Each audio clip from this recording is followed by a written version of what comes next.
அவர்கள் தோற்றுவித்த சன்மார்க்க சங்கம் தர்மசாலையில் இருக்குது. அந்த சங்கத்தில் நாமெல்லாம் உறுப்பினராக இருக்க வேண்டும்.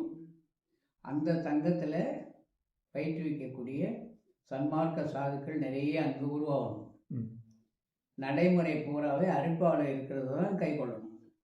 அருட்பாவை தவிர வேறு இதிலிருந்தும் நம்ம எடுப்பதோ இணைப்பதோ வெட்டுவதோ அல்லது மெழுகு பூசுவதோ எதுவும் பண்ணக்கூடாது. அருட்பாவில் உள்ளதை அப்படியே எடுத்து பயிற்றுவிக்கணும். பயின்றவர்களை ஒவ்வொரு ஊரில் இருக்கிற சங்கத்துக்கும் நாம் அங்கே அனுப்பணும். அவருக்கு வேண்டியது அத்தனை நம்ம சாலையிலேருந்து போகணும்.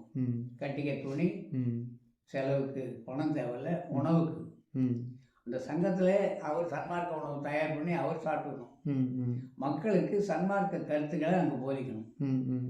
அங்கே சன்மார்க்க கருத்தை போதிக்காமல் வேறு ஏதாவது இடைச்சல்கள் பண்ணார்னா அவரை ரிமூவ் பண்ணும் சர்வீஸ்னு சங்கத்திலேருந்து எடுத்துடணும்.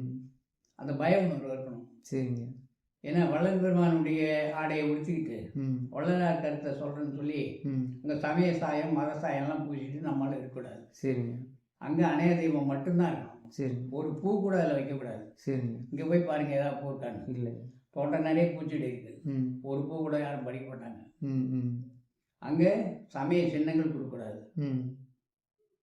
நாட்டு சர்க்கரை தேங்காய் கலந்து கொடுக்க சொல்லி அப்பயே சொல்லியிருக்காரு பெருமான்.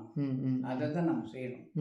இது மாதிரி சன்மார்க்க சங்கங்களை நாம் உருவாக்கி அங்கேருந்து கொடுக்கணும். அங்கேருந்து அனுப்பி அந்த சாதுக்களுக்கு நாம் பராமரிப்பு பண்ணணும். சரிங்க. வருஷத்துக்கு ஒரு நாள் எல்லா சாதுகளையும் ஒன்றா சேர்த்து தலைமை சங்கத்தில் வச்சு அவங்களுக்கு கொஞ்சம் பயிற்சி கொடுத்து இன்னும் இப்படி பண்ணணும் அப்படின்னு அனுப்பணும். சரிங்க. இது பூரா தலைமை சங்கத்தினுடைய செயலாக இருக்கணும். சரிங்க. சரிங்க. அவங்களுடைய சாதனையை நமக்கு எடுக்கக்கூடாது. எப்படி கோவிலில் நடை சாப்பிட்றோம், நடை திறக்கிறோம், நம்ம பெருமான் எல்லாம் வல்ல தலைவனை 6 காலங்களில் தொழுதல் வேண்டும்ன்றாங்க. நம்ம சன்மார்க்க சாது அங்கே இருக்காருன்னா அந்த நேரத்துக்கு அவர் தவத்துக்கு போகணும். அவருக்கு ஒரு ஐஸ்டண்ட் போட்டு அவருக்கு கீழே அவர் தீபம் பார்க்குறவர், எஞ்சிய நேரத்தில் இவர் தியானம் பண்ணணும், இவர் தவம் பண்ணணும். நம்மில் யாராவது ஒருவர் பெருமான் சொன்ன வழியில் முயற்சி பண்ணி அந்த சாகா நிலையை அடையணும். சரிங்க. சரிங்க. சாகாதனே சன்மார்க்கினார், என் வார்த்தையை நம்புங்கன்னார். ஞானசரி 28 எழுதினார். அருட்பா முழுவதும் காண கிடைக்கக்கூடிய செய்தி சாகா கல்வி தான்.